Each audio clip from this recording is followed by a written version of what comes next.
Hello friends, এখন আছি খড়গপুরের স্টেশনের কাছে সাউথ সাইড এরিয়াতে। ম্যাসনিক লজ, এটিকে অনেকে জাদুঘর বা ভূত বাংলো বলে থাকে। তবে এটি ম্যাসনিক লজ। ম্যাসনিক বলে ম্যাসন বলে একটি ব্যাপার আছে। ম্যাসন সম্প্রদায়, ওরা হচ্ছে এইখানে কিছু রিচুয়াল করতো। ওদের নিজস্ব কিছু নিয়মকানুন ছিল, যেটি সবই গুপ্ত। মানে একটি গুপ্ত সংস্থা হলো ম্যাসনিক লজ।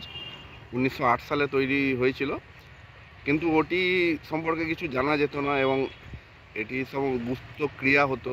এইসব কারণের জন্য এটিকে সবাই ভাবতো যে এটি জাদুঘর, এখানে আত্মাদের কিছু ব্যাপার থাকে।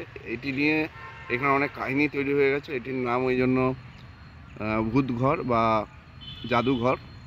তবে এটি হচ্ছে ম্যাসনিক লজ। এই জায়গাটা সবসময় সাইলেন্স থাকে। বর্তমানে এখানে চুল কাটার জাভেদ হাবিব আছেন।